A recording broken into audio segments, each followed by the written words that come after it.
que Manuel Arenilla y Mariano Baena me hicieron para participar en estos cursos en donde de lo que básicamente se va a tratar es de la problemática que hoy estamos viviendo en España. Y cuando me dijeron que eligiera el tema que me pareciera, no sabía de qué tema iba a hablar. Y temeroso de convertir un acto más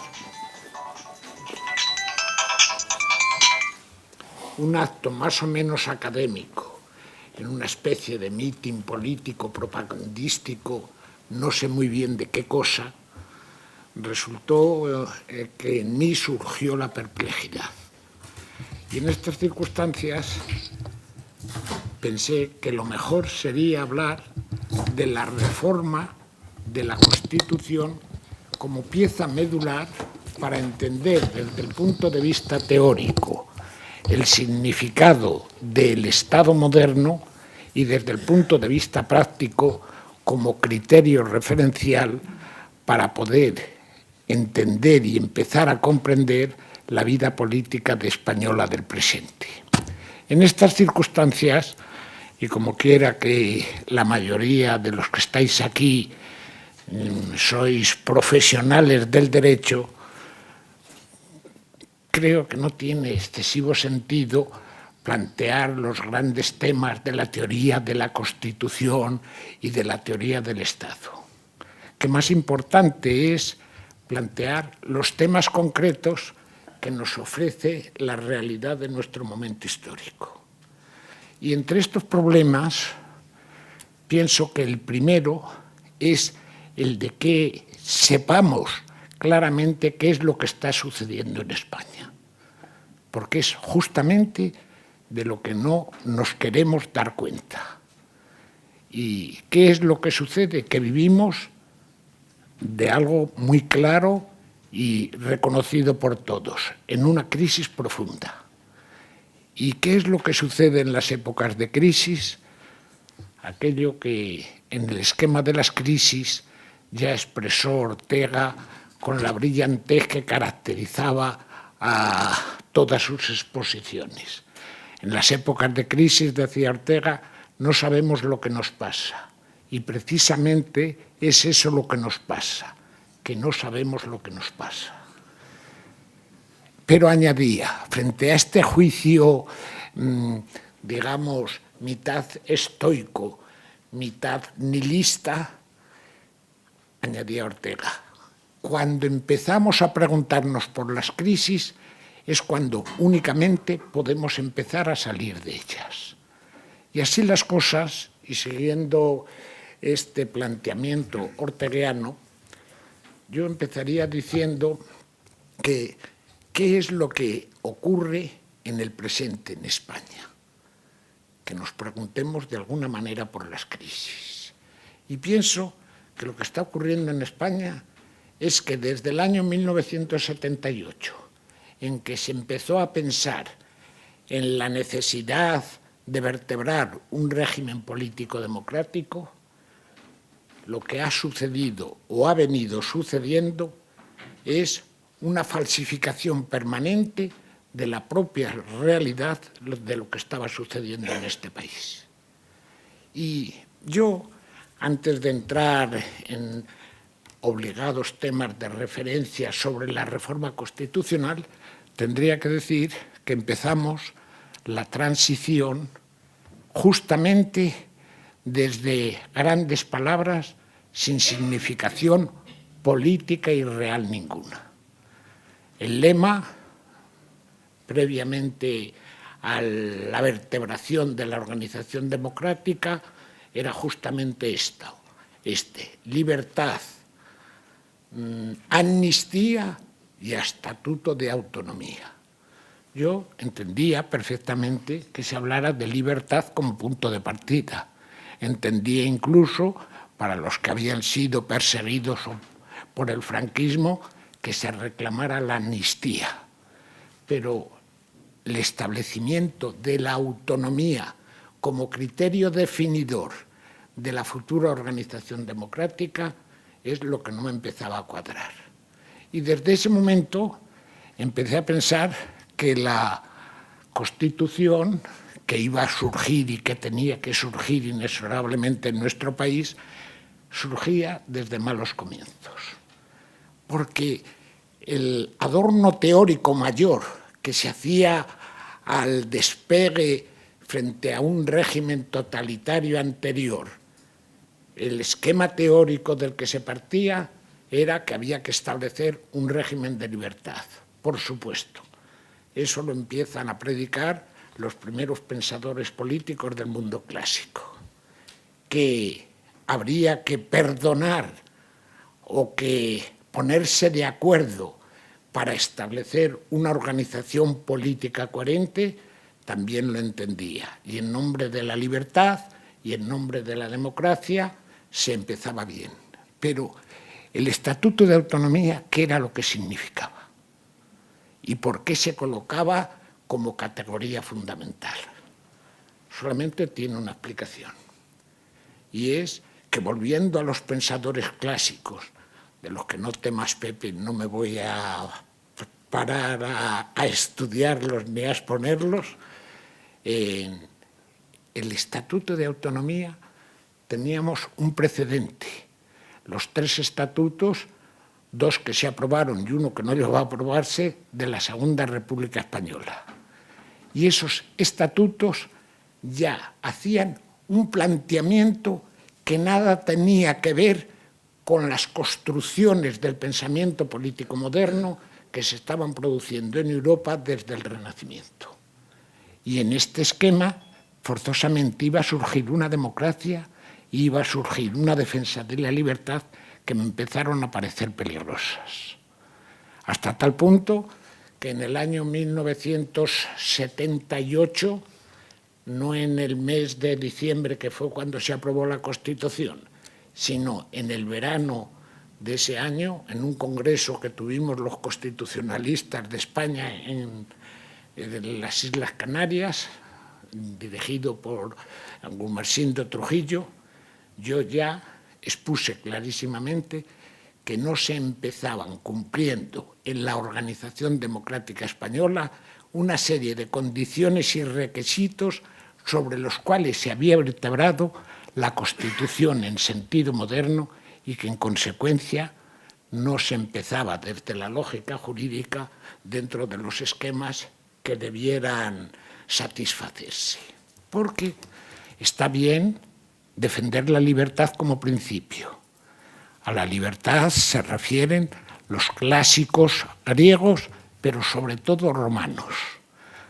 A la democracia se refieren también los griegos y los romanos, pero sobre todo los romanos, y ahora diré por qué. Y a la organización del poder, a la construcción del Estado y del régimen político, es donde empiezan los verdaderos problemas para el constitucionalismo clásico. ¿Y por qué empiezan los verdaderos problemas? Porque la delimitación del binomio típico de la antigüedad, la formulación de la convención frente a la naturaleza, lo convencional, que es lo que hacen los hombres, y lo que no hacen los hombres, que es la naturaleza, es el gran dilema que intentaron resolver a su modo griegos y romanos. Y aquí se tomó ese esquema de que la convención y la naturaleza y la distinción, que es lo que ha vertebrado todo el pensamiento político occidental desde hace más de 2500 años, podía caber todo en ese esquema de configuraciones teóricas.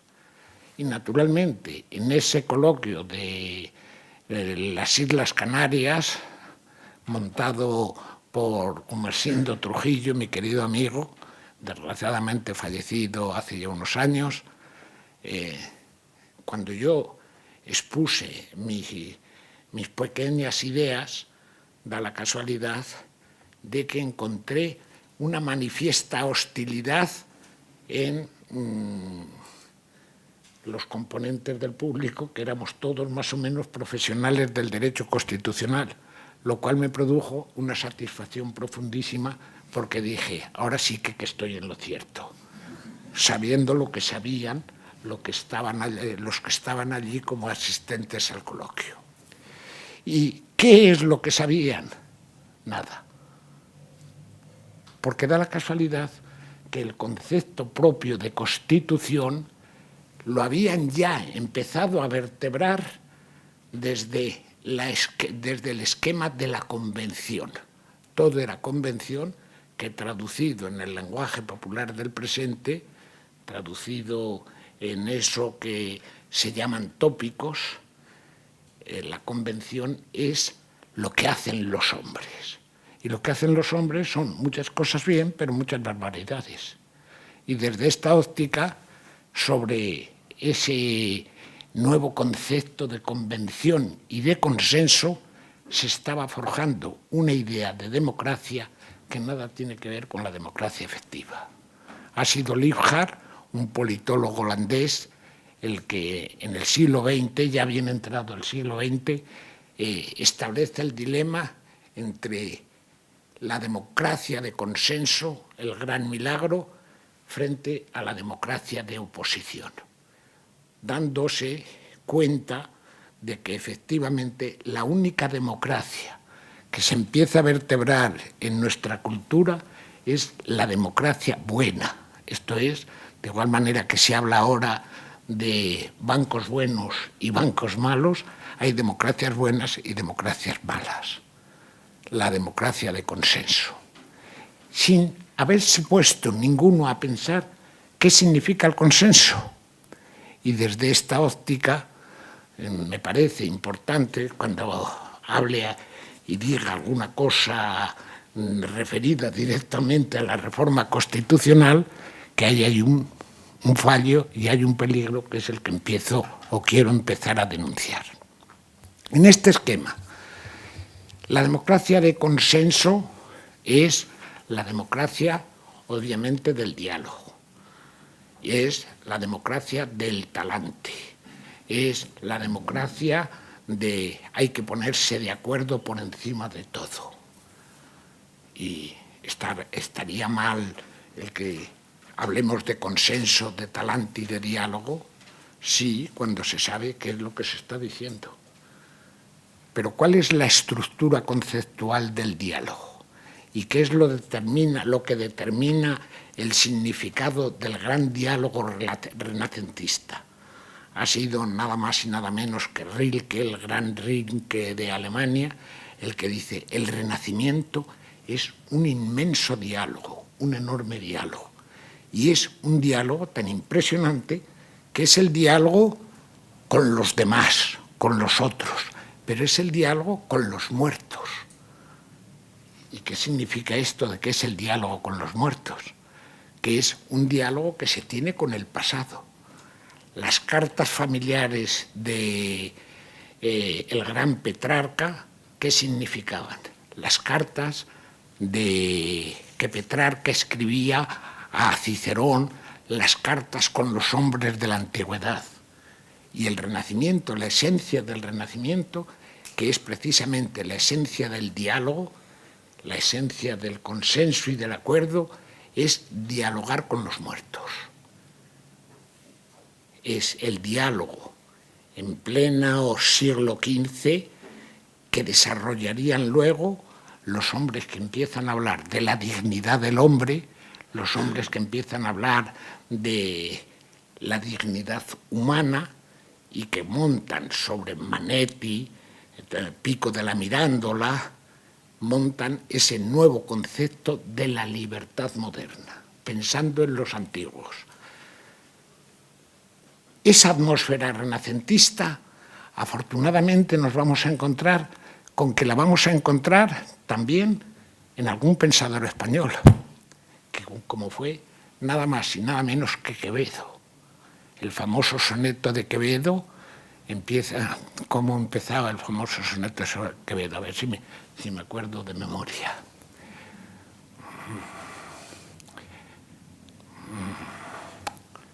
No lo puedo reproducir. Quevedo es este famoso soneto que dice la vejez. Miré los muros de la patria mía. ¿Cómo? Miré los muros de la patria. No. Es el famoso soneto de hablar con los antiguos.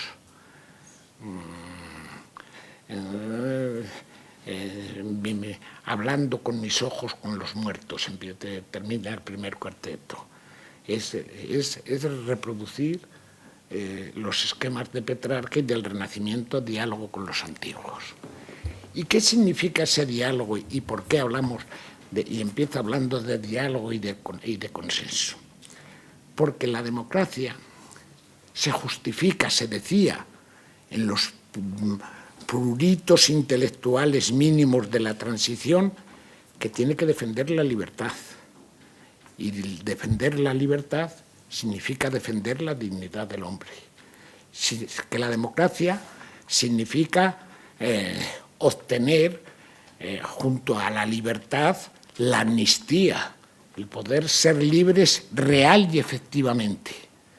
Y la libertad, por último, se decía, el estatuto de autonomía.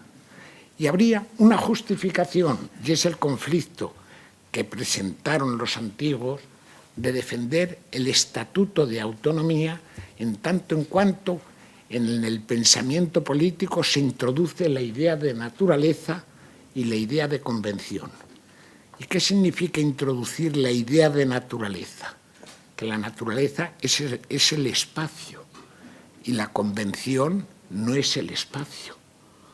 Y desde esta óptica, en la lógica política, no se quiso entender uno de los caballos de batalla de todo el pensamiento político moderno.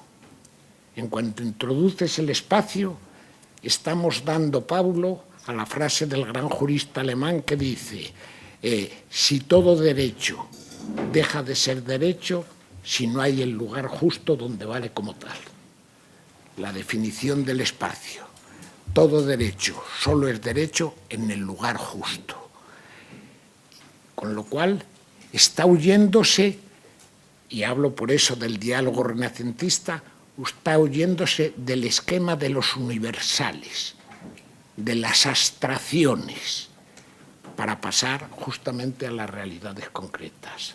Es lo que Spengler, el gran historiador, llama la lógica del espacio y la lógica del tiempo. Y el jurista tiene que pensar, es la grandeza de Kant, en un espacio y en un tiempo determinados. Y cuando no se salva de una manera clara la obligada compenetración entre espacio y tiempo, el propio Spengler dice, el espacio es creado por el tiempo. Dice, pero inmediatamente, a continuación, el tiempo mata al espacio. Y desde esta óptica, cuando el espacio se mata, el lugar objetivo cierto donde el hombre puede hacer valer sus derechos, el territorio como referencial para montar una vida cómoda y políticamente digna de ser tenida en cuenta, desaparece y prácticamente no podemos entender de nada. Y el diálogo, entonces, ¿qué es lo que va a significar? Y yo quisiera discutir y pensar que con vosotros es que en la Edad Media no había diálogos. No. En la Edad Media hay disputatio, hay disputas, en donde hay siempre un ganador y un vencido. Y en la disputa, respondiendo a un concepto bélico de la existencia, la disputa, ¿qué es lo que produce? La aniquilación del contrario. Y el diálogo se descompone y desaparece. Y así las cosas, el diálogo, que puede desde Platón ser considerado, y de ahí viene la palabra dialéctica, y el carácter y la significación del efectivo diálogo, el diálogo, que es un pensamiento para plantear la realidad política con corrección y con justeza, el diálogo se difumina y se evapora y no significa lo que el diálogo debe representar. Es el diálogo del agua y el vino, el diálogo de San Julián del maestro y el discípulo, el diálogo del profesor y el alumno, en donde no se dialoga. Uno impone sus tesis y el otro obedece a sus tesis. Para que haya diálogo, es el diálogo de Platón, que dialoga con los muertos, que dialoga con el pasado y que escucha al pasado. Y desde esta óptica se está queriendo dar continuidad a la historia y significado al pasado, y con el pasado significado de alguna manera al futuro. Así las cosas, y con este punto de referencia inicial, me diréis vosotros, ¿y esto qué tiene que ver con la reforma constitucional? Y yo os diría, la reforma constitucional tiene que ver con esto porque el único juicio cierto que se ha dado en el ámbito político español, que es el que me interesa como español en este momento, lo dio uno al cual se le puede aplicar los símiles que como tópicos utiliza Platón siempre en la República, que es el símbolo de la medicina, el símbolo del marinero de la nave, que es el que le sirven de referencia para plasmar o enseñar el significado de la justicia. Y desde esta óptica, me diréis vosotros, ¿y esto con la reforma qué significa? Pues que apelando a esos símbolos, Platón toma del Plato griego cómico, creador con Aristófanes de todas las comedias griegas, el término de la embriaguez, de la borrachera. Se dice, llega un momento en Grecia en que el pueblo se siente tan demócrata que se emborracha. ¿Y qué es el que recoge? Y ya voy bajando a los terrenos de la realidad, un Alain Min, el francés, con la borrachera democrática. Y es el que recogerá Alain Min con otra metáfora, la nueva Edad Media, que estamos volviendo al pasado, reproduciendo los esquemas medievales y los esquemas antiguos, y hablamos de la gran construcción teórica de la reforma constitucional y del significado de la Constitución. Pues bien, cuando llega un señor, y esta referencia a la ebriedad la entenderéis ahora, que es presidente de la Comunidad Autónoma de Cataluña y que se llama Maragall. A lo mejor la ebriedad la podéis ya calibrar desde esta perspectiva. Y el día siguiente, en el que aparece en el Boletín Oficial del Estado, aprobado, ratificado con todos los requisitos legales, el Estatuto de Autonomía de Cataluña, hace unas declaraciones. Era el 8 de agosto exactamente, yo estaba en la playa y a las 12 de la mañana transmitieron las declaraciones del señor Maragall, que ha vertido el juicio más realista y más serio que se ha dado a la reforma del famoso Estatuto de Cataluña, que dijo, este estatuto significa dos cosas. Primero, que el Estado ha pasado a ser una categoría marginal en Cataluña.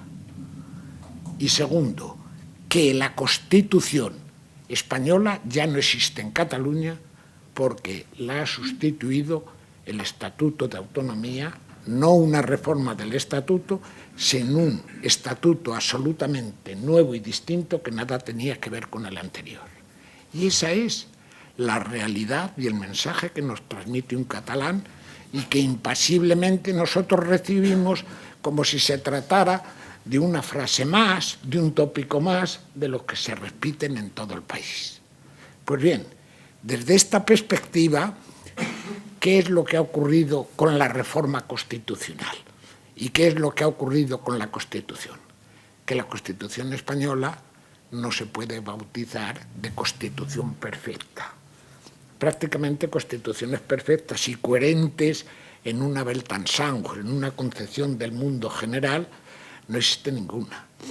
pero lo que sí conviene es no olvidar que la Constitución es una cosa y el constitucionalismo es otra.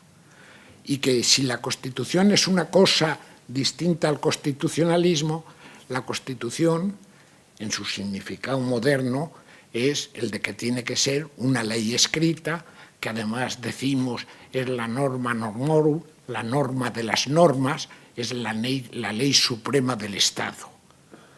Y no añadimos, sin embargo, que aparte de ser una ley suprema, la Constitución es una ley la más moderna de todas.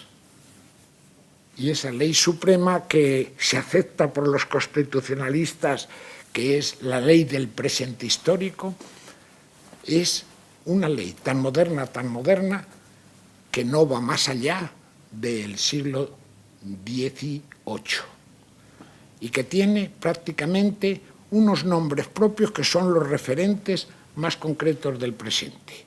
Otis, en los Estados Unidos de América, y Paine, que no era estadounidense, sino que era inglés, que se fue y emigró, Thomas Paine, a Estados Unidos, y que publicando 2 libros, uno, Los derechos fundamentales, y otro, El sentido común, es el que elabora la Constitución en el sentido moderno.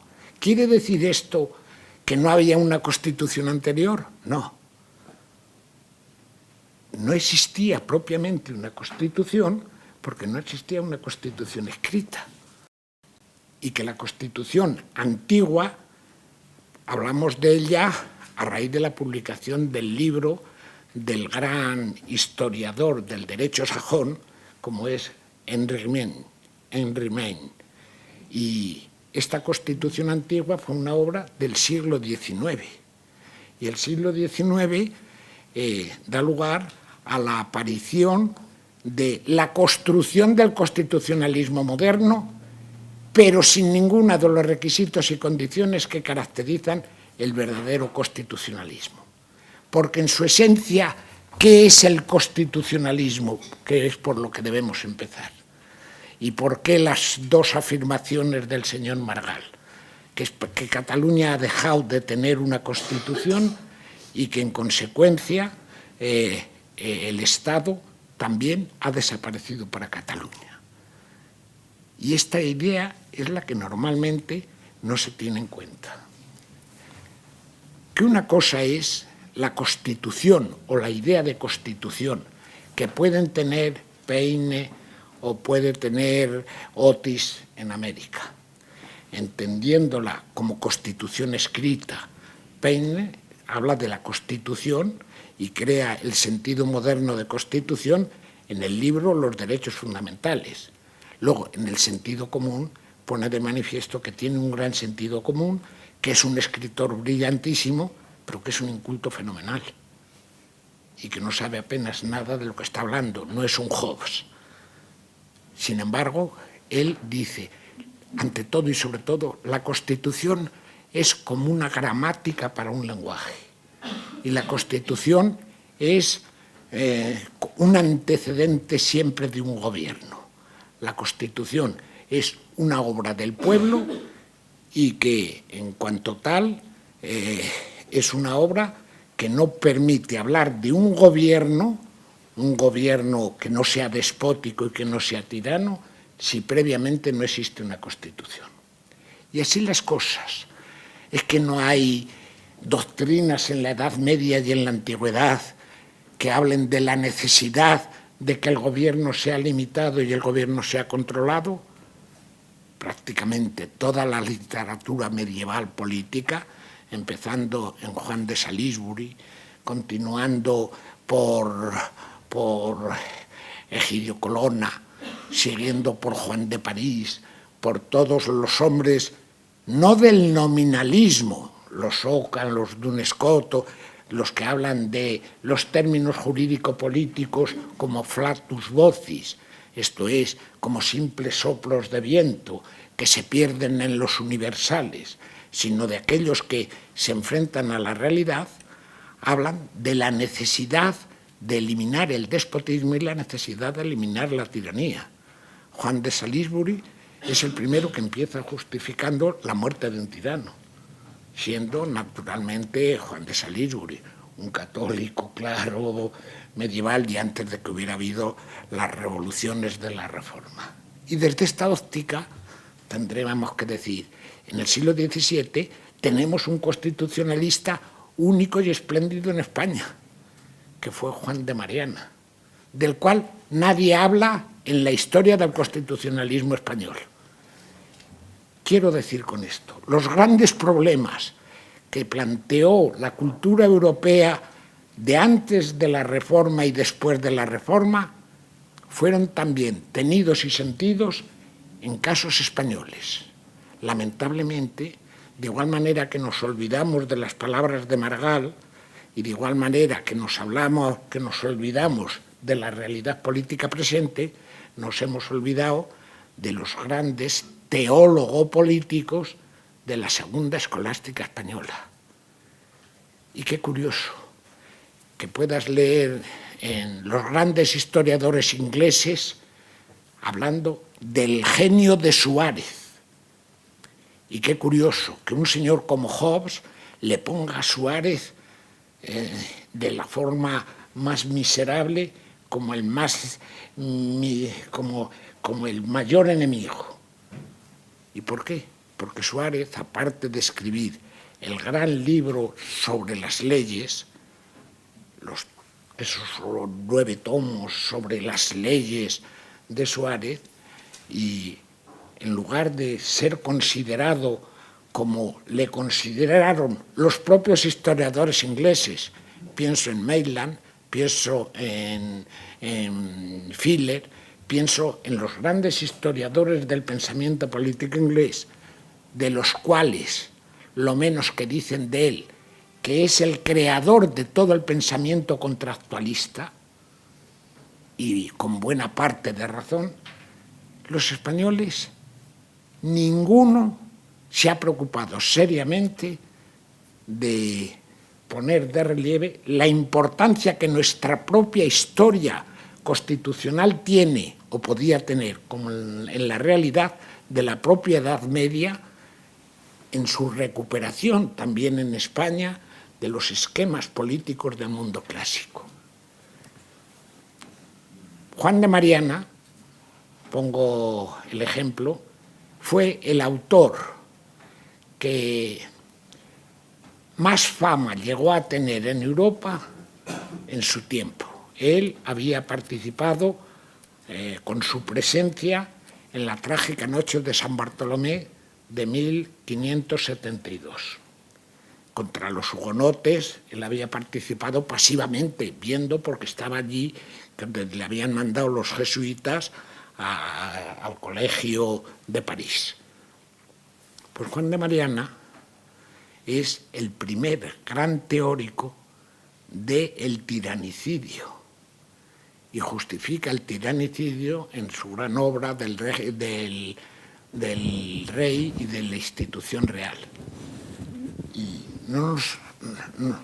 es que no lo saben los constitucionalistas, aquellos que estaban y que discutíamos en las jornadas a las que me empecé a referir en Canarias. No sabían que cuando se traduce, que lo escribió en latín el libro, al castellano, fue por primera vez en el siglo XIX, a fines del XIX, por un tal Rivadeneira, que nada tiene que ver con el Rivadeneira del siglo de oro, y que era una traducción horrorosa, y que fue el profesor Sánchez Agesta el que hizo en los años 40 la traducción definitiva del libro de Juan de Mariana. Esto quiero de empezarlo a decir como expresión de la desolación intelectual en la que viven o hemos vivido los constitucionalistas en nuestro país. Y así las cosas, ¿por qué hago estas referencias para hablar de la reforma constitucional y democracia de consenso y democracia de oposición. Yo estoy ahora lanzando temas para que preguntéis y a preguntas concretas se pueden hacer respuestas también concretas. Porque las reformas constitucionales se convierten en una necesidad para las constituciones. A tenor de lo que acabo de indicar, es claro que una cosa es la historia del constitucionalismo como realidad histórica y en cuanto a criterio de control del poder, y otra cosa la idea de constitución que nos llega de América, de la conversión de la teoría contractualista y pactista de los naturalistas del siglo XVII y que tuvo como ejecutor al señor Hobbes. Una cosa es esas tradiciones intelectuales y otra cosa es la realidad política. Inglaterra, qué duda cabe, que es la expresión del régimen constitucional del mundo. Pero es, con Nueva Zelanda, el único caso en donde prácticamente no hay constitución escrita. Y desde esta óptica nos encontramos con que ese dilema que supieron resolver los ingleses, en donde obviamente no tiene sentido hablar de la reforma constitucional, es un caso único en el mundo. Y así las cosas tendríamos que decir. Y entonces la Constitución no existía en la Edad Media.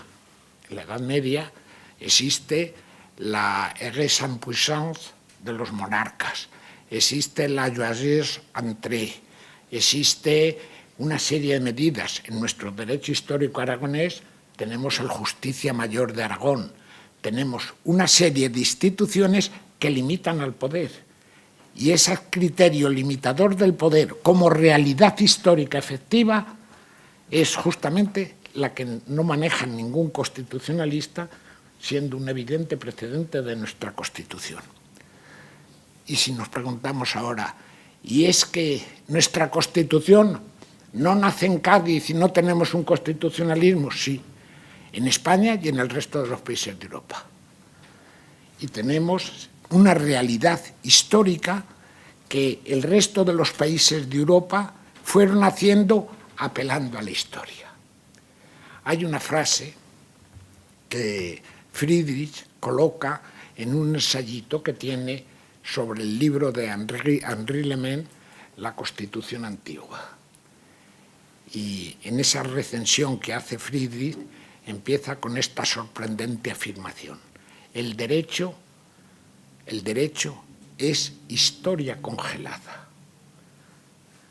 Para añadir inmediatamente, hay un derecho vivo y un derecho que se congela en la historia y que se congela en las grandes leyes. Y desde esta óptica tendríamos que decir que efectivamente hay un derecho que es un derecho muerto. El derecho congelado no es derecho vivo. Y la gran cuestión, y vuelvo a lo que empezaba señalando anteriormente, ¿los griegos no tenían constitución? Ahí tenemos el tratado de Aristóteles de la constitución de los atenienses. Y los griegos llamaban constitución a la politeia, que es como se traduce la constitución. ¿Y la politeia qué era? Era la norma jurídica fundamental que daba la asamblea griega. Y desde esta óptica tendremos que decir tenían una constitución, pero distinguían entre las dos clases de leyes que daba una asamblea. Unas eran la politeia, que era la que constituía la polis, el Estado, y otra norma de rango inferior, que eran los acuerdos que aprobaban sobre los matrimonios o sobre las herencias, las asambleas que se iban sucediendo en el mundo griego. Y a estas primeras las llamaban politeia, la Constitución. Pero la Constitución era no una norma escrita, sino un modo de vida. Las otras normas que daban las asambleas eran las que nosotros llamamos leyes y que ellos los llamaban administrativamente como decretos. Y en cuanto a decretos, eran normas inferiores. ¿Y qué era lo que distinguía a la politeia en cuanto a constitución, que era un modo de vida? Que como era el modo de vida, era asignar un lugar a la gestación de la democracia y un lugar en donde se generaba y existía la libertad. ¿Y la diferencia en qué radicaba? Y Aristóteles, en el libro sobre la Constitución de Atenas, lo dice por lo menos 4 veces. Es que en la cultura griega, junto a la politeia, que es lo que nosotros llamaríamos constitución moderna, aparecen otra cosa, que son los decretos o sefismata. Y la diferencia en qué estribaba, que un señor en la asamblea, que era absolutamente el auténtico foro de la libertad, cada ciudadano, no como ocurrió en Roma siempre, cada ciudadano podía hacer las propuestas que le vinieran en gana. La politeia, en la forma de la organización del Estado, que era la polis, en el fondo, en esa forma de organización del Estado, el ciudadano que hacía una propuesta que reformara algo de la organización política del Estado, incurría en lo que los griegos llamaban la acción de isangelía. Y la acción de isangelía, que también lo llamaban el grafé paranomon, ¿qué significaba? Que ese ciudadano, si en la asamblea se le acusaba de que violaba la Constitución ateniense, lo que era el Estado, ese señor era condenado a muerte. Junto al grafé paranomon, a la acción de isangelía, introdujeron otra acción, que era la acción de atimía, en donde configura la consideración de la democracia militante. Y aunque parezca contradictorio, los griegos decían: cuando surgen conflictos en la ciudad y de los conflictos puede explotar la gran tensión, todos tienen la obligación de tomar partido por uno o por otros. Esto es, por los ricos o por los pobres. Y el que no toma partido no le condenaban a muerte, pero lo que sí hacían era que le desposeían de todos sus bienes. Eso determina que aparezca un concepto en Grecia que va a seguirse manteniéndose en toda la Edad Media, y es el concepto de, por un lado, eunomía y por otro lado, de estasis. ¿Qué es la eunomía? La condición para que pueda haber buen gobierno. ¿Y qué es la estasis? ¿Qué es la estasis? El establecimiento de una situación de anormalidad absoluta que retrotrae al hombre a la etapa primigenia de su condición natural, a la naturaleza, donde no hay normas y no se dan las condiciones para poder establecer la idea de buen gobierno. Y desde esta óptica, que no se perdió en la Edad Media en los pensadores serios y sobre los que se ha forjado la historia del constitucionalismo, se perdió a partir del Renacimiento con los procesos revolucionarios burgueses. Y así las cosas. ¿Qué hacer con las constituciones? Las constituciones, desde los griegos y desde los romanos, hay que reformarlas, aunque se llamen de otra manera. Y Aristóteles se refiere al problema de la reforma por lo menos 7 u 8 veces a lo largo de su corpus, de todo el corpus teórico aristotélico. Ahora, ¿y estas reformas cómo deben hacerse? Bajo ningún concepto para entrar en la destrucción de la eunomía, que son las condiciones previas a la organización estatal. Los romanos tomaron entonces como gran principio, no ya de los griegos, sino de la gran construcción romana, de la Constitución, que es por primera vez en donde Cicerón va a establecer en las leyes la palabra constitutio, porque ¿cómo llamaban los romanos a la Constitución?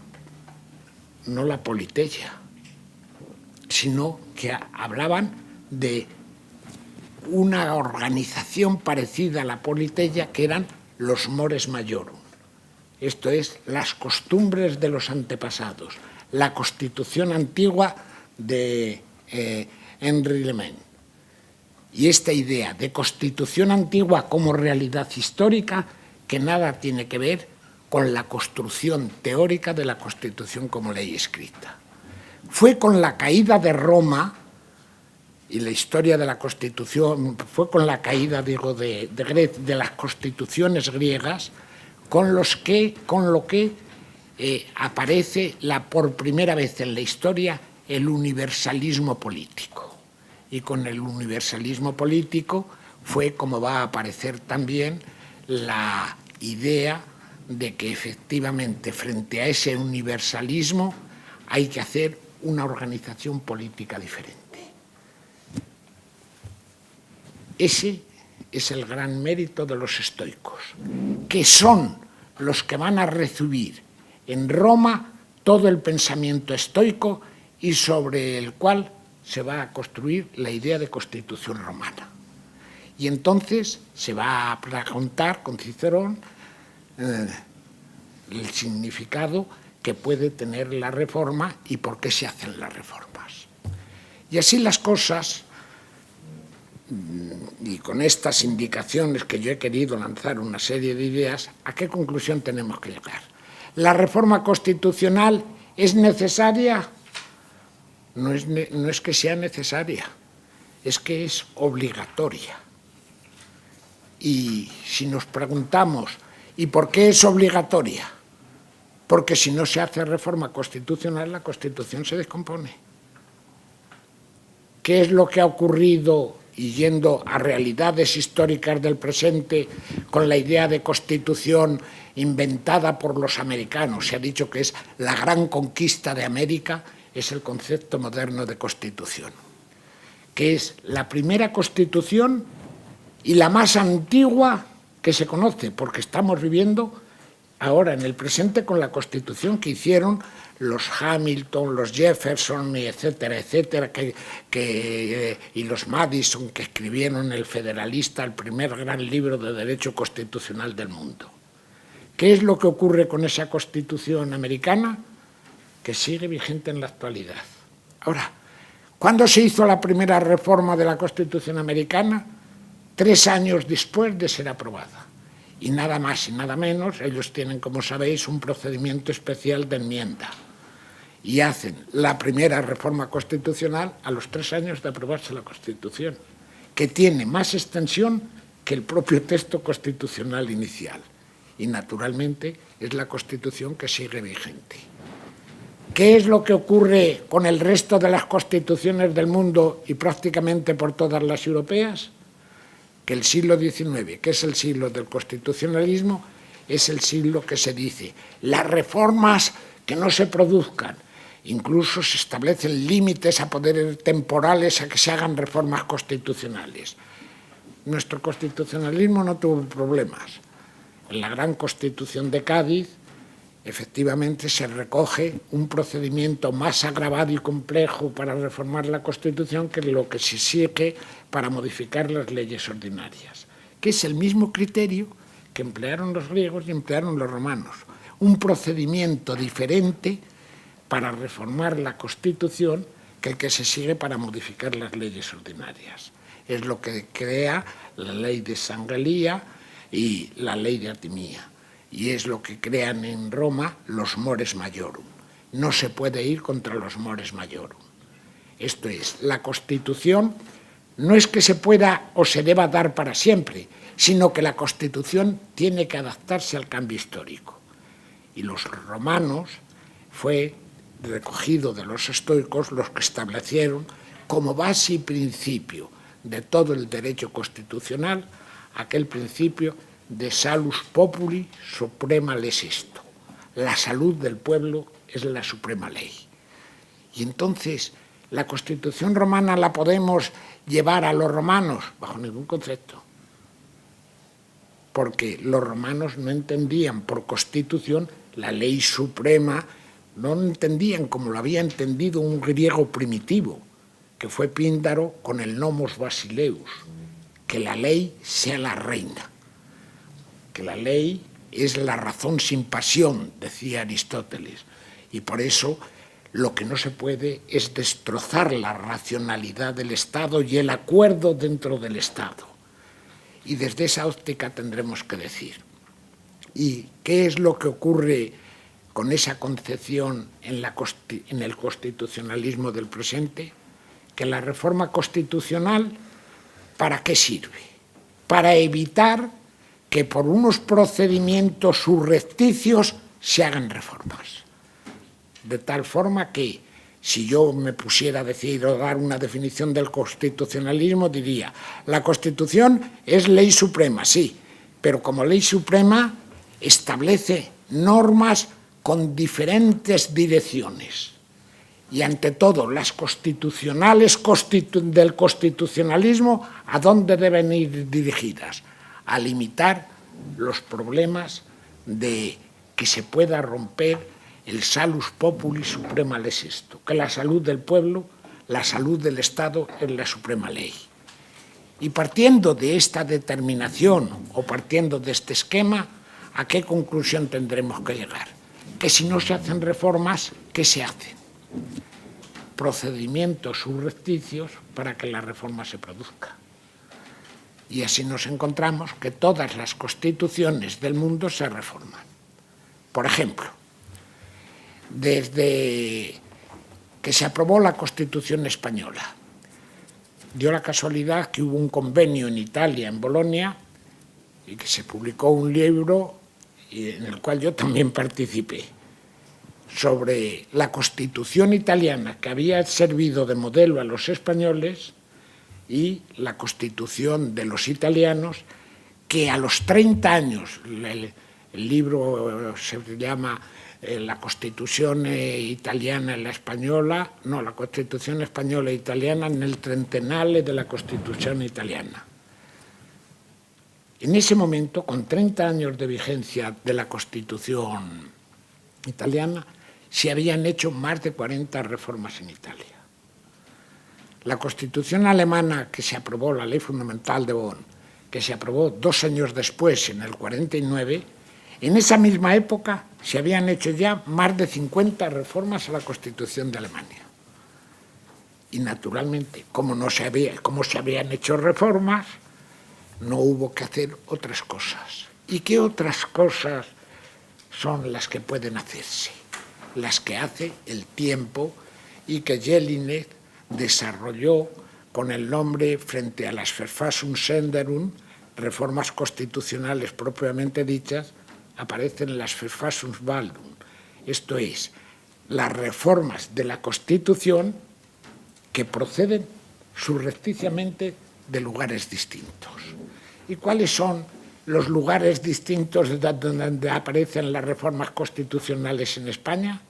Y os he puesto el caso más flagrante, que es justamente el de Cataluña, con la aprobación del Estatuto de Autonomía de Cataluña. ¿Se puede decir que se necesita una reforma constitucional? Y claro, ocurre que cuando se dice hay que hacer una reforma constitucional porque si no, por el mecanismo de las mutaciones constitucionales teorizadas por Jelinek, se van a producir inexorablemente las reformas. Y aquí la grandeza de la reforma. Y la grandeza de la reforma tiene un segundo aspecto no menos importante, porque es el único mecanismo que por un procedimiento formal justamente se da continuidad a la historia. En el momento en que se considera que todas las leyes son iguales, ¿qué es lo que sucede? Se aplica el viejo aforismo romano, lex posterior derogat legi priori. Y en consecuencia, toda ley de reforma o toda ley, cuando no hay un procedimiento de reforma debidamente establecido, ¿qué es lo que sucede? que estamos en presencia de una Constitución que deja de ser norma normal, norma de las normas, para pasar a ser otra cosa, porque las leyes posteriores derogan las leyes anteriores. Y pensad que esto es lo que ocurrió en todo el constitucionalismo español del siglo XIX, porque al no establecerse y regularse un procedimiento de reforma, y esto ocurrió en España, ocurrió en Holanda, ocurrió en Francia, ocurrió en Italia, el Estatuto Albertino, todas estas constituciones fueron constituciones flexibles. Al no tener regulado un procedimiento de reforma, ¿qué sucedía? Que, pongamos, la mejor constitución técnicamente, a mi juicio, del siglo XIX es la Constitución de 1837. No se regula un procedimiento de reforma. Y al día siguiente, llámense como quiera, llámense Mendizábal o Astúriz, llámese como quien fueran los gobernantes, lo cierto es que el ministro de la Gobernación de turno, al día siguiente en la Constitución se regulan los derechos fundamentales. Pero si al día siguiente de regularse los derechos fundamentales el ministro saca una ley, como la ley posterior es lo mismo que la Constitución, deroga la ley anterior. Este artículo primero, ley de prensa. Para hacer manifestaciones se necesita, o para hacer cualquier escrito, se necesita tener la autorización previa del gobierno civil. Se establece la censura. El derecho queda conculcado por una ley ordinaria. Por eso, a nivel formal, apelar a la reforma significa la primera salvaguarda de garantía de los derechos fundamentales. Claro que si ocurre como en Cataluña, que se empieza partiendo de que el salus populi se llama la generalidad de Cataluña, pues no hay derechos fundamentales y no hay absolutamente nada. Y desde esta óptica, cuando el mecanismo de reforma no se da y no se producen reformas, ¿qué es lo que se van a producir? Todas estas reformas tácitas o mutaciones constitucionales que destruyen la vertebración lógica nada más y nada menos que de la idea de libertad y de los derechos fundamentales. Con lo cual, todo el sistema constitucional queda inexorablemente destruido. A esta destrucción, el gran órgano colaborador ha sido en nuestro país una institución que es nada más y nada menos quien debe ser la salvaguarda de todos los derechos y de lo que dice el artículo 16 de la Declaración Universal de los Derechos del Hombre y del Ciudadano. Aquel país donde no se reconozcan los derechos y la división de poderes carece de Constitución. Pues el que ha consagrado esa división es el gran guardián de la Constitución, que se llama el Tribunal Constitucional. Lo cual no tiene que preocuparnos demasiado, porque las justificaciones del Tribunal Constitucional siguen siendo, en su lógica y en sus orientaciones fundamentales, construcciones típicamente míticas. Y el Tribunal Constitucional es una organización o la institución más mítica de nuestro presente histórico.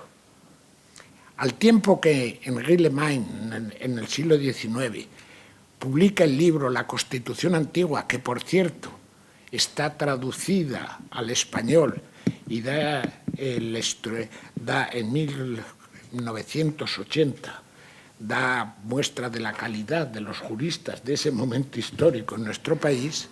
Es el gran momento de la gran legislación del derecho privado y los incipientes primeros intentos de legislación administrativa.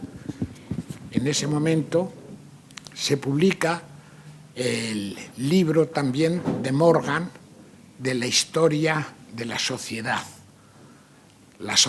antigua. ¿Y a qué conclusiones nos llevan estos momentos?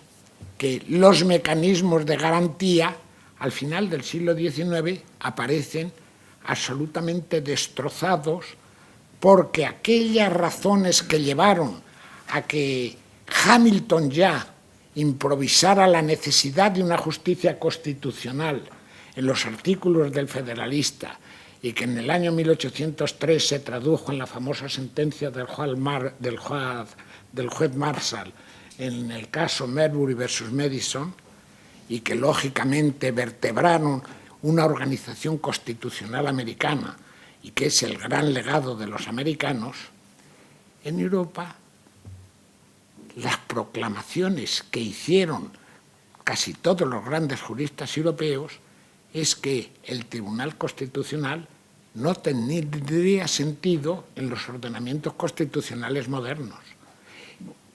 Y es en lo que se pusieron de acuerdo, y es el gran pacto, la gran falsedad del pacto histórico del liberalismo doctrinario. Los liberales con los demócratas. Los liberales y los demócratas, pongo el caso y el testimonio, apelo a Guizot, que es el historiador de la revolución de la segunda generación. Thiers, que fue de la primera generación, decía lo mismo. Pero Tocqueville, que es el gran liberal y persona que merece el máximo respeto, coincidía en las mismas tesis. Evidentemente, el Tribunal Constitucional carece para ellos de sentido porque la organización democrática, rota la mala conciencia de la revolución y hechas todas las revisiones críticas a la propia revolución, dice no cabe distinguir entre poderes ordinarios y poderes extraordinarios o supremos. Es la crisis del propio concepto de soberanía proclamada por los liberales y en la que coinciden los demócratas y los revolucionarios. Y así las cosas, este es otro tema para discutir, si ustedes lo consideran preciso, que el Tribunal Constitucional carece de fundamento y de justificación.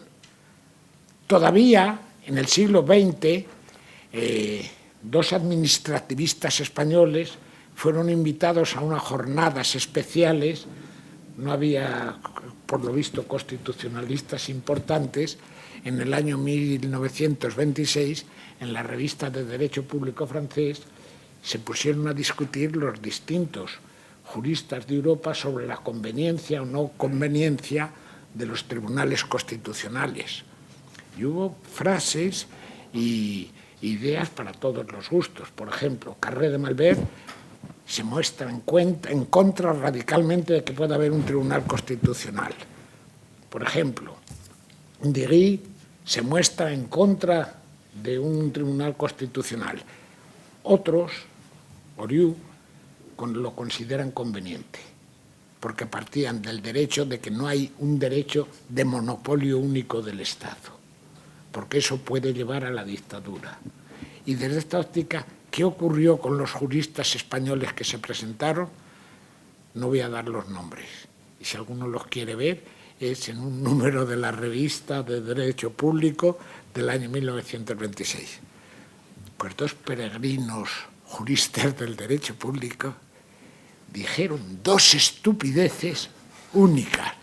El problema de los tribunales constitucionales ya lo tenemos resuelto, porque efectivamente en nuestro país la Diputación Permanente de Cádiz, que es una institución que fue importante en Cádiz, que era para dar continuidad al poder legislativo, porque los poderes no mueren, es como el Tribunal Constitucional. Y el otro no sabía ni de lo que estaba discutiendo. El primero era un ignorante, pero el otro es que no sabía absolutamente nada. ¿Y qué es lo que ocurre desde esta óptica? Que el Tribunal Constitucional, para todos los que hablan con relación al Tribunal Constitucional, hay que decir que seguimos estando en la misma situación, que es una institución que por su comportamiento y por sacar los pies del tiesto se ha puesto a tomar referentes de no haber entendido nada de lo que significa la distinción entre constitucionalismo y constitución.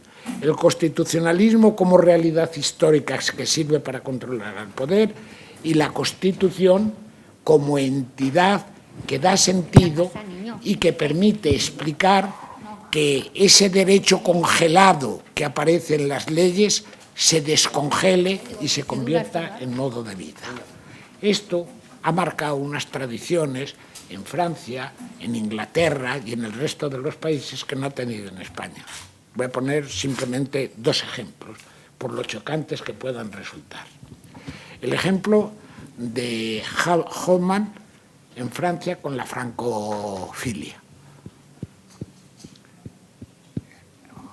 Hoffmann lo que hace es decir, voy a hacer la historia de Francia, que es la historia del derecho francés. Y el derecho se convierte en historia. Y justifica cómo los poderes del Estado se han ido configurando desde, sobre todo, las exposiciones últimas, que son las primeras que toma él, de Claudio de Seyssel, en el esquema de la configuración de la monarquía de Francia, como instituciones que pasan a tener vigencia de la realidad política francesa y que se expresa en la historia constitucional francesa, en que los parlamentos son una especie de prolongación de los parlamentos judiciales de los poderes legislativos. Y el Parlamento de París es, por así decir, el Tribunal Supremo de París, que actúa en el fondo históricamente como poder constitucional. Las leyes, antes de ser aprobadas, se enviaban al Parlamento para que opinara de ellas. Y una vez que se aprobaban, que era el derecho de registro, venía el derecho de que los reyes pudieran o no vetarlas, y de ahí que un gran constitucionalista como L'Hôpital, por ejemplo, que es el que consagra nada más ni menos la frase «in loi, in roi, in foi», haga la primera construcción teórica del constitucionalismo como realidad y como idea. Eso los franceses lo han sabido asimilar muy bien, pero los franceses que han asimilado también su historia no han creado un tribunal constitucional, han creado un Consejo Constitucional que depende naturalmente absolutamente de los poderes políticos concretos y que hace que ahí no tengan problema de politización por la intervención de los partidos, de lo que se habla con relación al Tribunal Constitucional Español. Porque ¿quién los nombra? La mitad el Parlamento y la otra mitad el jefe del gobierno. Y esta bicefalia francesa de 2 poderes, el Ejecutivo como poder máximo pero que responde ante el Parlamento y el Ejecutivo que es jefe del Estado que responde ante el pueblo, hace que el Parlamento francés y la organización constitucional francesa no podía cometer la barrabasada de hacer un tribunal constitucional. ¿Y qué es lo que hacen? Un Consejo Constitucional. Es el recurso previo de constitucionalidad que introdujeron en la única modificación que se hizo, la primera modificación importante que se hizo al Tribunal Constitucional. Con lo cual, el caos procede de los propios órganos jurisdiccionales españoles. Yo con esto, si os parece, yo voy a dejarlo. Ya he visto que se han aburrido algunas personas, para que preguntéis lo que queráis y a ver si yo puedo resolverlo lo que consideréis oportuno.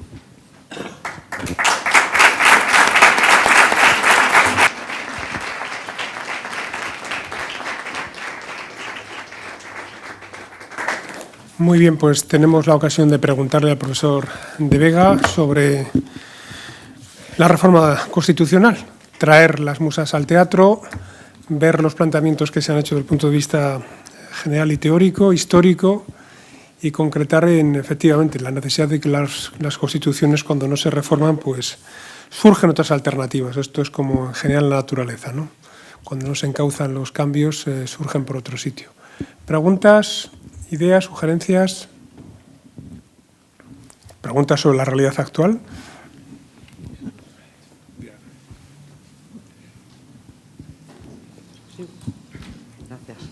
Yo le quería preguntar la opinión al profesor de Vega, que le merece el papel que ha jugado el Tribunal Constitucional alemán como elemento de contención de esa relación, yo creo que no resuelta, entre el derecho europeo y los derechos nacionales, que es la primacía, la supremacía, la primacía del derecho de la Unión. En aquellos pronunciamientos sobre los derechos fundamentales, primero que se repitieron y más recientemente por otras consideraciones constitucionales. Bueno, con relación al derecho alemán, lo primero que hay que señalar es una cosa, que el recurso de amparo, que es un éxito, por así decir, del constitucionalismo español, tiene un origen mexicano a raíz de la aprobación de la Constitución de 1857 de México, la primera, no la de 1917. Enrique Otero publicó el famoso trabajo sobre el recurso de amparo, que era una protección directa de los derechos fundamentales que venían en la Constitución, y surge el amparo en México. Ese es el motivo que llevó a que, cuando se arbitra la justicia constitucional concentrada en Europa, que es una creación de Kelsen, esencialmente, a Kelsen le preocupa única y exclusivamente el recurso de inconstitucionalidad, que ninguna ley pueda ir en contra de la Constitución. Ahora, la defensa de los derechos fundamentales no se recoge en el texto constitucional alemán, como no se recogió y se sigue sin recoger en el texto constitucional italiano, en donde los italianos han montado un procedimiento de defensa de los derechos que Cappelletti llamó la jurisdicción constitucional de la libertad, que en el fondo yo muchas veces hablé con él y decía, lo que hay que hacer es lo que hicieron los españoles en la Primera República, de establecer el recurso de amparo. Y ese fue un gran mérito y un gran acierto, que en España entró de una manera indirecta. Como todos sabemos, la Segunda República Española fue la república de los intelectuales, y el prestigio y la fuerza que tuvieron los intelectuales. Pues entre esos intelectuales que hicieron el pacto y el acuerdo de San Sebastián, figuraba un mexicano, que fue el que había traducido el libro de Burckhardt de la cultura griega, y que fue el que había traducido y era muy conocido de Ortega, de don Fernando de los Ríos y de toda esta gente. Y les dijo que por qué no metían el recurso de amparo, que eso le parecía que estaba bien, y lo metieron. Y el recurso de amparo fue, en este contexto, un acierto. Como fue un acierto que en el año 1978, al fijar las atribuciones del Tribunal Constitucional, se redactara el artículo 161, que a mí me parece perfecto. Porque ¿qué es lo que se dice en ese artículo 161? Son tres las competencias del Tribunal. El recurso de amparo, primero el recurso de inconstitucionalidad, el recurso de amparo y el recurso de conflicto de competencias entre órganos del Estado. ¿Y con eso qué es lo que se está protegiendo? Con el recurso de inconstitucionalidad, la supremacía de la Constitución. Con el recurso de amparo, protegiendo los derechos fundamentales. Y con el recurso de conflictos de competencia, se está garantizando la división de poderes. Y así las cosas, habría que decir que eso fue un acierto y un progreso. En Alemania, el recurso de amparo no se recogió hasta una de las reformas que se hizo, y probablemente la más importante, en 1964, que es cuando aparece la famosa Verfassungsbeschwerde, el recurso de queja constitucional, que tiene los mismos efectos y la misma significación que el recurso de amparo, y que pone o sirvió para poner de manifiesto los problemas que iba a tener el recurso de amparo aquí en España. Y desde esa óptica no he querido meterme en qué me parecen muchas cosas de la Constitución española, que cuando se copió prácticamente una serie de artículos de la Constitución alemana e italiana, en lugar de tomar la práctica de los alemanes y los italianos, se metieron las instituciones alemanas e italianas y los propios alemanes decían, pero ¿cómo pueden hacer esto? Que sepan lo mal que nos ha ido determinado sistema de instituciones para corregir y tomar los desaciertos que otros países que se han tomado como modelo no recojan los defectos y recojan solamente las virtudes. Con esto, a su pregunta, ¿qué es lo que quiero indicarle? Que el recurso de amparo en Alemania garantiza, como en España, y el recurso de inconstitucionalidad, en el fondo, los 3 criterios que definen a una Constitución según el artículo 16 de la Declaración Universal. ¿Qué es la Constitución? ¿Cuál es la esencia de la Constitución? Aquel país, dice el artículo 116, en donde los derechos fundamentales no están establecidos y la garantía de poderes no está suficientemente regulada, carece de Constitución. Para defender la Constitución como órgano de defensa de la Constitución, se trata de proteger esas 3 cosas.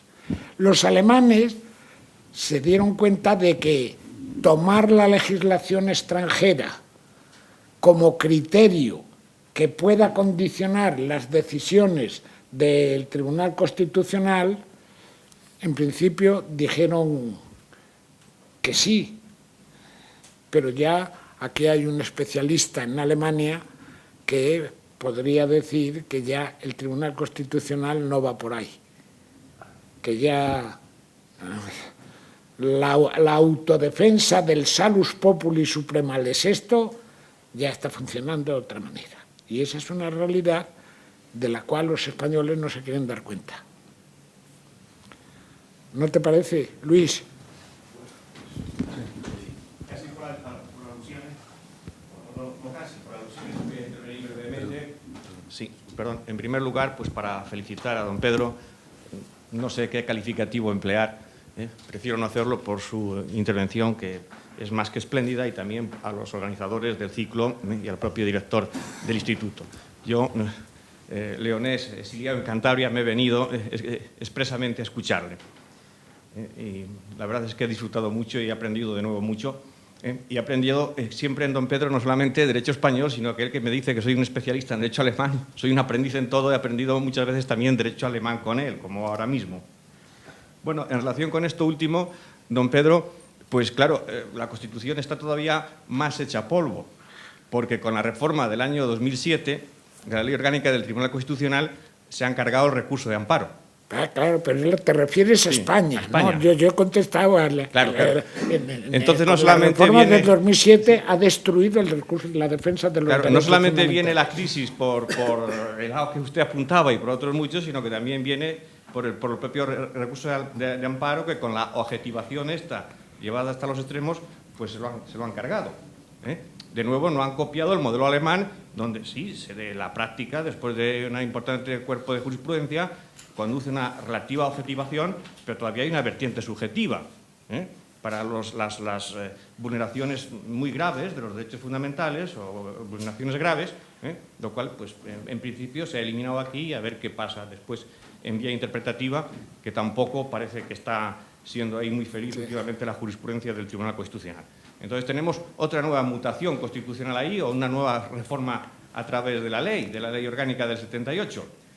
Y entonces, ya que me ha hecho intervenir don Pedro, ante esta situación de crisis profunda, suponiendo que haya un clima político, ese clima político necesario para reunir las mayorías, que se reforme la Constitución, etcétera, ¿qué es preferible ya?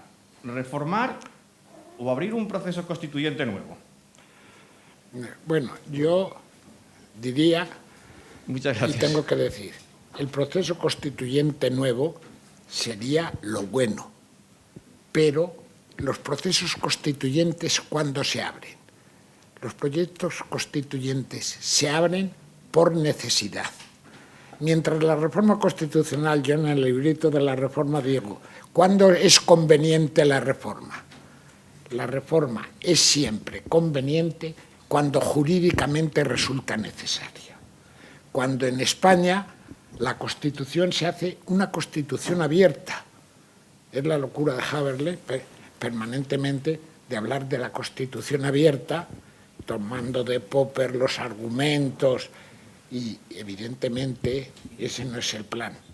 Ahora, ¿el proceso constituyente cuándo se abre? El proceso constituyente se abre cuando explota la realidad.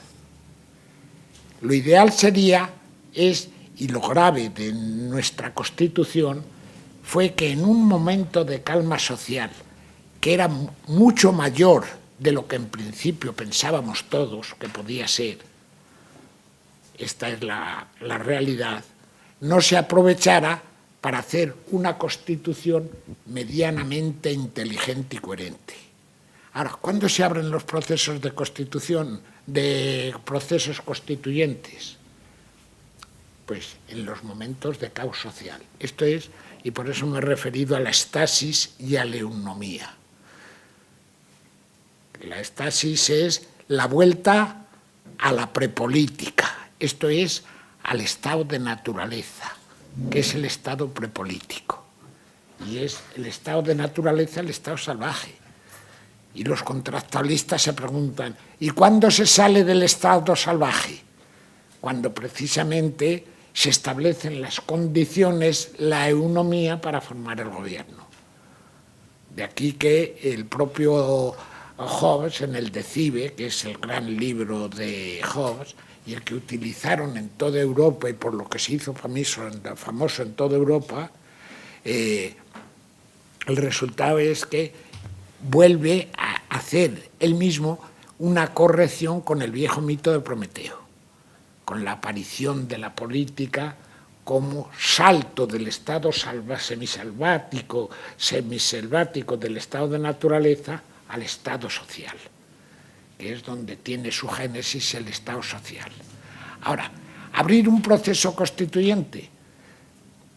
Rousseau plantea el problema en toda su crudeza en una carta al padre de Mirabeau, el revolucionario, en el que dice que cuando se abre un proceso constituyente se abre la gran incógnita, que los hombres no resuelven porque le vienen impuestos de fuera. ¿Y qué quería decir Rousseau? Que estamos en presencia, dice Rousseau, de la cuadratura del círculo y de la petición de principio de el revolucionario francés, de Sieyès. ¿Y qué significa esto? Que lo que el constitucionalismo, y por eso yo he distinguido entre constitucionalismo como realidad y la Constitución como teoría, lo que el señor Paine no fue capaz de resolver es ni siquiera plantear el gran enigma. Si el legislador es el que está antes de la ley, y si la Constitución es un antecedente a un gobierno, quiere decir pasar del estado prepolítico al estado político irracional por un consenso, es la pregunta. Y ese consenso, ¿quién lo va a dirigir? ¿Quién lo hace? Y surge el mito forzosamente del legislador. Y el legislador, dice Rousseau, es solución irresoluble, la cuadratura del círculo. El legislador constituyente estará forzosamente por encima de la propia Constitución. Por eso, Robespierre, dentro de todo el esquema de la Revolución Francesa, dice, no, como poder constituyente, el poder constituyente tiene que disolverse inmediatamente. Y yo, naturalmente, si soy poder constituyente, tendré que entrar por otra nueva elección para que la ley esté por encima del gobernante. Si no, el gobernante va a estar siempre por encima de la ley. Y es el problema que Thomas Paine no supo nunca ni plantear, porque es que no le preocupaba ese problema.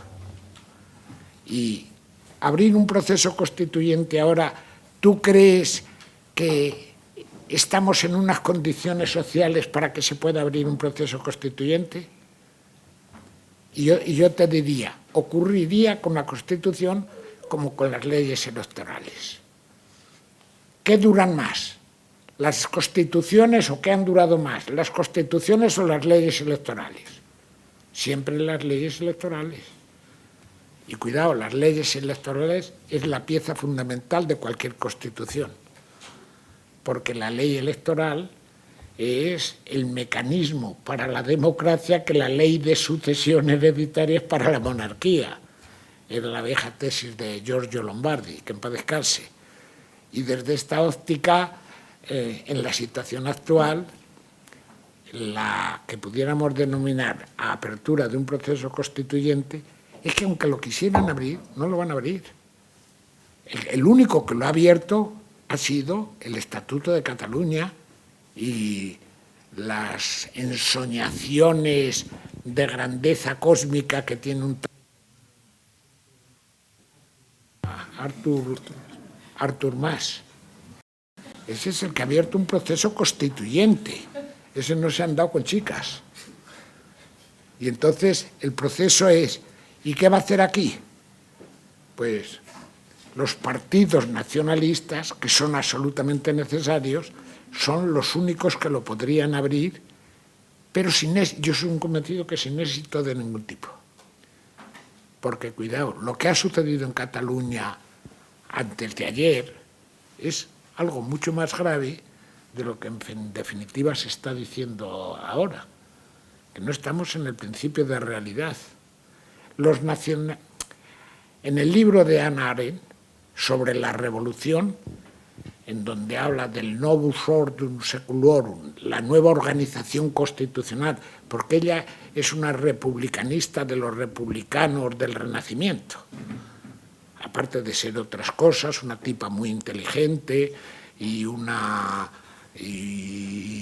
si yo fuera un filósofo alemán del existencialismo diría, y también otras cosas. Pues bien, dejando todo esto aparte, ¿qué es lo que señala Hannah Arendt? Dice, el gran peligro de la conversión de la revolución y la coincidencia de la revolución con el nacionalismo.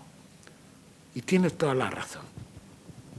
El nacionalismo del siglo XIX es el gran engendro de la contrarrevolución en el fondo y en el que no cayeron los hombres bien intencionados como Tocqueville. Cualquiera de vosotros, si tenéis La democracia en América, veréis cómo termina leer el último capítulo de La democracia en América. Termina diciendo, y ahora que es el momento de la claridad, de la gran conquista americana, de la idea de constitución, ¿qué es lo que nos espera en el futuro? Las tinieblas. Alan Min habla de lo mismo, la vuelta a la Edad Media. Dice, y los procesos constituyentes yo no lo veo, porque eso sería ideal si el sueño de Efialtes, por ejemplo, y luego de su gran discípulo, que fue, ¿cómo se llamaba? El de la oración fúnebre de Atenas. Pericles. Yo esperaba que la filosofía del derecho respondiera, pues, ¿qué es lo que hicieron allí? Darse cuenta de la realidad. Y la realidad les llevó a decir, ¿y el futuro cuál va a ser? Y ahora, si con los partidos, con el nacionalismo, en el nacionalismo es imposible dialogar, porque el nacionalismo es el gran mito. Y quienes han utilizado el nacionalismo y la vuelta a los procedimientos de democracia directa son los grandes, se convierten en los grandes revolucionarios. Es lo que permite hacer compatible a un Sorel con un Mussolini. Y Mussolini, ¿qué es lo que dijo? El mito. Noi abbiamo creato il nostro mito è la nazione, la grandeza de la nazione. No importa que sea un mito, lo que importa que es una realidad y a nosotros nos sirve. Así de claro y así de duro. Y eso Yo creo que no solo lo van a decir los catalanes, lo van a decir los de Bildu y lo van a decir los gallegos. Carlos Beiras, tú le conocerías, del César, ¿no, Mariano? Pues y además es listo, Carlos Beiras es un tipo listo, y puede ser peligrosísimo. Pero es que si me apuras un poco, yo creo que el proceso constituyente, ni los de tu pueblo ni los del mío, que es Salamanca, lo van a aceptar, porque ya terminan siendo más nacionalistas que los catalanes. Y no digamos los valencianos y los mallorquines y los de Murcia.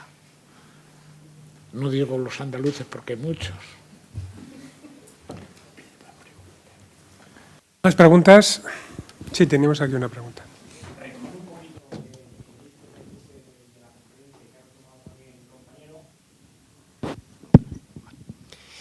Hablando usted de la crisis monumental en la que estamos inmersos y en la que creo yo que ya la gran mayoría nos hemos dado cuenta, y ha hecho usted hincapié sobre todo en la crisis institucional.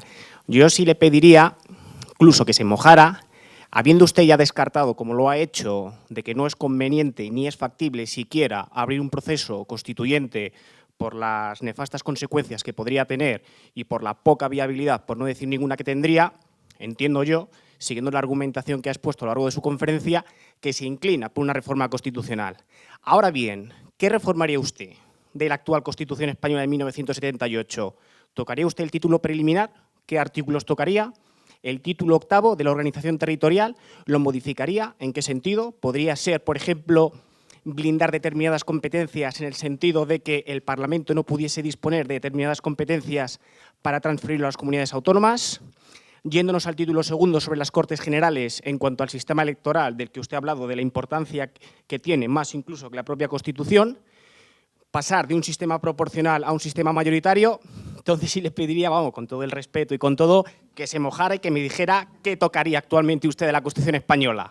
De igual manera que antes he dicho que la ley electoral no se reformará nunca, por una razón así de siendo la ley electoral la vertebradora de todo el sistema político. ¿Por qué no se modifica nunca? Porque el partido que gana unas elecciones con una ley electoral no la cambia nunca. Y como es mayoritario, pues las constituciones, las leyes electorales siguen. Piensen en la ley electoral de 1907, una de las más progresistas de Europa, donde se reconoce por primera vez el sufragio universal. Es la ley que resiste toda la Restauración, toda la Segunda República, todas las leyes, toda la historia de Franco, y hasta el año 85 no sale la ley de régimen electoral general de la nueva Constitución y las leyes electorales permanecen siempre. En este contexto me he mojado diciendo que las reformas electorales no se van a producir. Aparte de que para hacer una reforma de la ley electoral, ¿cuáles son los principios que ha constitucionalizado nuestro ordenamiento de la legislación electoral? Son poquísimos, pero definitivos. Ha constitucionalizado la provincia como circunscripción electoral, el derecho al sufragio activo y pasivo y la libertad de sufragio. Ha constitucionalizado los componentes de las cámaras y ha constitucionalizado en el fondo, bueno, no constitucionalizó nada importante, porque se les olvidó al principio una ley electoral en donde los regímenes de incompatibilidades en el proyecto de ley electoral no iban en la discusión, y confundiendo todo las cuestiones de inelegibilidad con las cuestiones de incompatibilidad. Pero eso, yo no es que no me moje, sino que sé que eso no va a resolver absolutamente nada. No hay que olvidar, insisto, que la mecánica electoral es tan importante que, por ejemplo, en la configuración de la organización política moderna intelectualmente, de los centros del republicanismo que surgen en Italia, hay 4 grandes centros del republicanismo, que son Venecia, Florencia, Nápoles y, naturalmente, Roma. De esos centros, el importante para la creación intelectual del pensamiento político moderno fue Florencia. Allí estaba Maquiavelo, allí estaba Guicciardini, allí estaban los huertos Orechilari de Bernardo Rucellai, que crearon un centro importante. Pero, ¿cuál es la creación que tuvo Venecia? Que fue la Serenísima República de Venecia, a la que copiaron los ingleses de una manera radical en el proceso revolucionario del siglo XVII. Justamente la forma de organizar las elecciones, hasta tal punto que Poco, en el famoso libro del momento maquiavélico, dice que los que hicieron los venecianos, sin saber por qué, fue institucionalizar la virtud con los mecanismos electorales. En la institucionalización y la mecanización de la virtud, convertir una operación mecánica en una operación virtuosa, si me pides que me moje, digo, eso no se va a producir. Y por lo tanto, no nos mojemos, porque además no vamos a acertar y no se va a producir. Y si se produjera, no acertaríamos porque puede salir cualquier locura. Eso por ahí. Ahora, hay que modificar, obviamente, una serie de artículos de la Constitución en donde se crea la Constitución abierta. Empiezo señalando y todas las incongruencias que hay en la Constitución. Empiezo. Incongruencias. Por ejemplo, el Ombudsman. Se crea el Ombudsman en España. Y el Ombudsman, no se ha entendido que el Ombudsman no es mecanismo de defensa ninguno. El Ombudsman surge en Suecia en el año 1804 para resolver a un problema concreto y muy determinante. Con la aprobación de la nueva Constitución sueca se establece lo que a lo largo de los años se había ido forjando en Inglaterra con la responsabilidad de los ministros ante el Parlamento, y que aunque los nombrara el rey, el ministro se hacía responsable y se tenía que ir cuando perdía la confianza del Parlamento. Eso lo trasladaron los suecos a su Constitución y se dieron cuenta que lo que ya tenía eran un Estado centralizado y de administración moderna. Las influencias del cameralismo alemán eran muy grandes y en ese esquema dijeron, sí, se van los ministros por responsabilidad política, pero queda todo el cuerpo de la administración que ¿quién lo controla? Y entonces crean al Ombudsman como un instrumento de control, como órgano dependiente del Parlamento, como dice la Constitución española, para que controle al gobierno, rompiendo un espíritu tradicional, que es el bueno, de los tribunos de la plebe de Roma. El tribunado de la plebe de Roma era un instrumento de control del gobernante. Yo no me he podido detener en esto. Y Roma es muy importante para incluso distinguir el significado del constitucionalismo. Como sabes, había en Roma 3 tipos de comicios. Los comicios curiata, que eran los más antiguos y que eran una copia directa de la organización griega. Eran las 30 curias, o sea, los 30 millonarios y ricos de Roma, a los que el rey les consultaba y daban una ley curiata de los comicia curiata. Eso es mentira todo. Y eso es una construcción que realizó absolutamente Cicerón. Sabemos que fueron los comicia centuriata, cuando surgen los conflictos entre las órdenes, cuando se va a producir el momento legislativo y constitucional de Roma, que fue en el año 450 a.C. cuando dan la ley de las 12 tablas. ¿Y qué ocurrió con esa ley de las 12 tablas? Según nos cuentan los romanistas, mandaron una delegación presidida por Apio Claudio que fuera a Grecia, porque era el momento de la plenitud de la organización constitucional romana con Pericles. Era cuando quien manda en Grecia es Pericles. Y que vamos a Roma a que nos inspiren, porque ya tenían la admiración por Roma, por los contactos que tenían con la Magna Grecia y con las ciudades, las polis de Sicilia.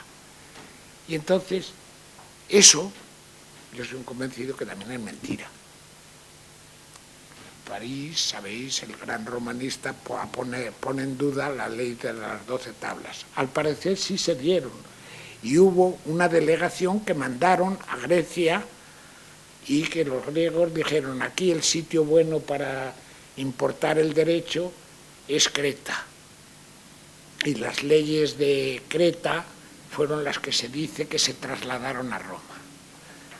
Y hay, sin embargo, un desdoblamiento en la historia romana. A partir de Catón, que ese sí existió, Catón el Viejo, el primer Catón, y que es el que toma como modelo Cicerón. Y aparece un segundo Catón, que es el que está ya en los triunviratos. Pero ¿qué es lo que quiero decir con esto?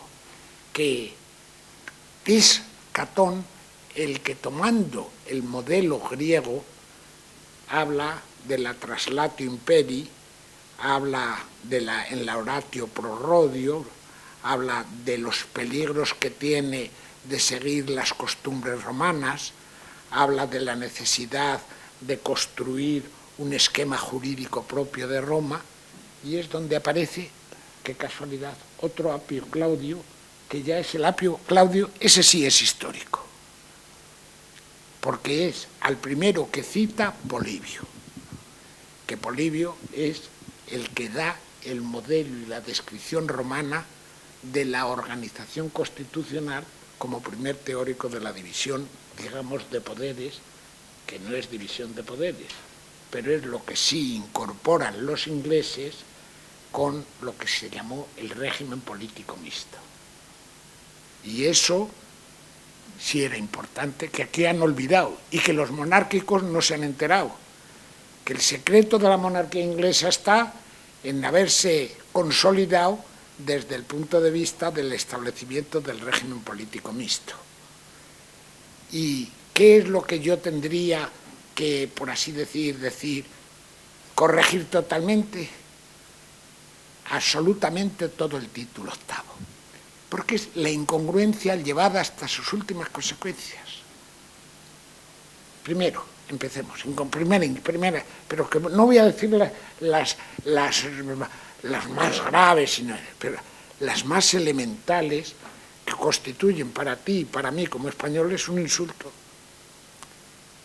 En la Constitución italiana del 47 establecen un régimen casi idéntico al nuestro, solo que en lugar de hablar de autonomías, hablan de regiones. Naturalmente, esas regiones no empezaron a funcionar hasta 30 años casi más tarde, y quitando las 4 regiones de Sicilia, con estatuto especial, del Val d'Aosta, con estatuto especial, del Trentino Alto Adigio y el caso especial de la ciudad de Trieste, lo que sí hace el constituyente es decir luego, y serán también regiones, esta es la siguiente, la Apulia, la Toscana, y te hace la enumeración de cuáles van a ser las regiones autónomas. Yo ahora te pregunto, ¿cuáles son las regiones autónomas en España? Y se dan derechos a unos sujetos que eso sí que son verdaderas entelequias. Porque ¿por qué son 17 regiones autónomas? Podrían haber sido 19, podrían haber sido 11 o podrían haber sido 34. En la Constitución, ¿qué regiones están constitucionalizadas? Ninguna. Que ya es un disparate. Pero es que, en segundo término, esencia del constitucionalismo es no olvidar lo que se llaman las competencias ultravires. ¿Y qué significan las competencias ultravires? Que la esencia del Estado constitucional es que el ciudadano, tú y yo como ciudadanos, somos libres y me garanticen mi libertad. Los derechos fundamentales, porque yo tengo la dignidad humana correspondiente. Y desde esta óptica, el recurso de amparo aparece perfectamente justificado. Y decimos, la conducta del hombre del 2013, constitucional, ¿cuál debe ser?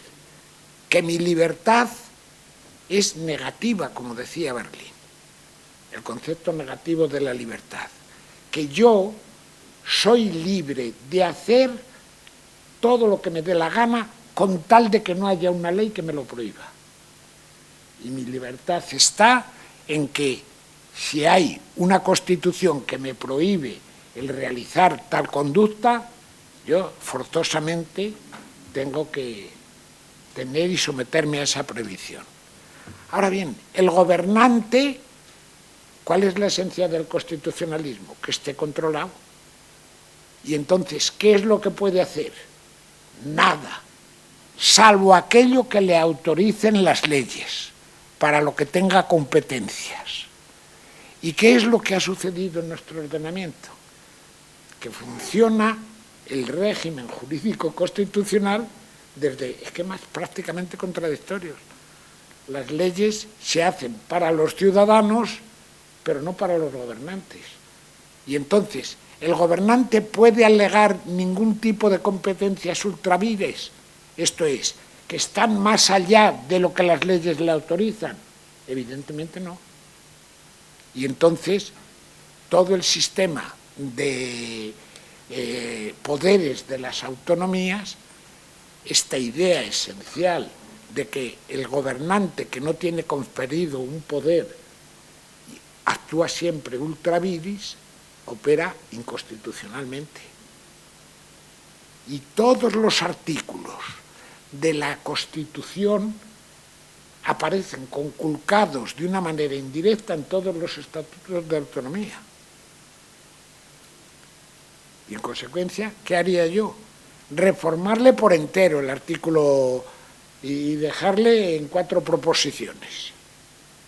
Porque es en el fondo, y esto es lo lamentable, que se está haciendo en todas las constituciones federales del mundo. Hasta los mexicanos, el nuevo presidente, el que se va, antes de irse, quiere cambiar el nombre de México, que ya no se llamen los Estados Unidos mexicanos porque es una federación, sino que se llame México, para dar el sentido de la unidad. Y desde esta óptica de las autonomías, yo modificaría prácticamente todo el título 8. Y luego hay otra serie de instituciones que son incongruencias absolutas. Y voy a poner, por ejemplo, 2 que me vienen ahora a la cabeza. Modificaría la forma de establecer el elenco de los derechos protegidos en amparo, los principios. ¿Y qué significa esto? Que aparece como derecho no protegido en amparo, o sea, derecho de segunda categoría, convertido en principio, el derecho de propiedad, porque no está entre el artículo 14 y en el 39 y el 29. Sin embargo, aparece como derecho fundamental el derecho a la huelga. Y el derecho a la huelga, en cuanto a la huelga, manifestación de una protesta concreta, esto es, la huelga no política, está reconocida en todos los ordenamientos, pero la huelga política no está reconocida en ninguno. ¿Y qué es lo que ha ocurrido? Que cuando se pusieron a copiar las constituciones de otros países, cometieron los errores de no saber lo que estaban copiando. Y pongo el ejemplo de la huelga política con el artículo 3 de la Constitución italiana, la llamada cláusula Lelio Basso, con el artículo 9 de la Constitución española, donde se habla de que a los poderes públicos corresponde promover las condiciones para que... Es una copia literal, menos una palabra. Y es la palabra cittadini, que pone la Constitución española, sustituyendo a laboratori, que pone la Constitución italiana. ¿Qué era lo que significaba la cláusula Lelio Asso? Que si los derechos que tienen reconocidos todos los ciudadanos a participar en la vida política y tomar decisiones en la vida política, son derechos que ya tienen todos los ciudadanos. Y en la Constitución italiana, para establecer la cláusula Lelio Asso, dijo no, y laboratori, los trabajadores, porque si esto está ahí, la huelga política tiene que estar reconocida.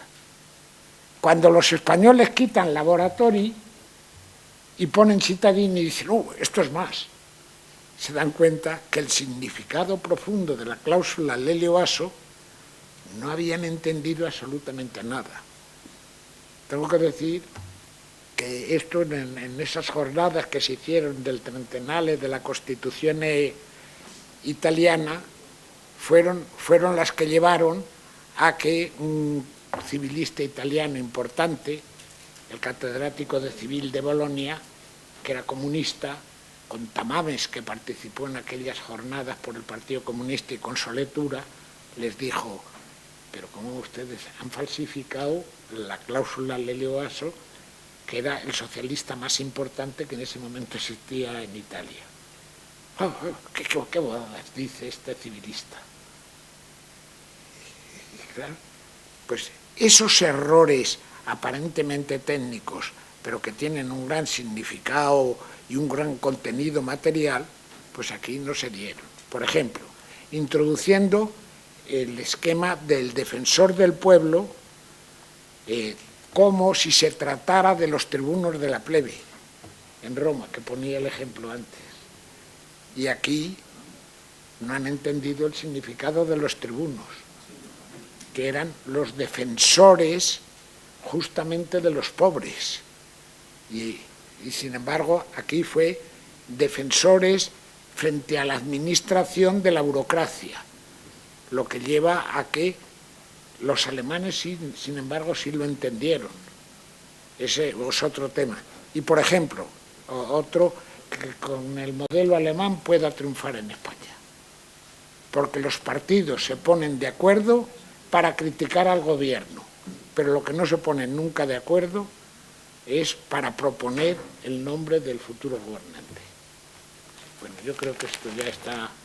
Bien, lo vamos a dejar aquí. Muchísimas gracias, don Pedro de Vega, por su brillante exposición, por las sugerencias y por, a pesar de que no lo pueda parecer, por las concreciones, porque yo creo que nos debe hacer reflexionar. Como saben ustedes, esto se cuelga en la página web del Instituto Nacional de Administración Pública, y también tendremos ocasión de ver el texto publicado en los próximos meses. Muchísimas gracias por su atención y por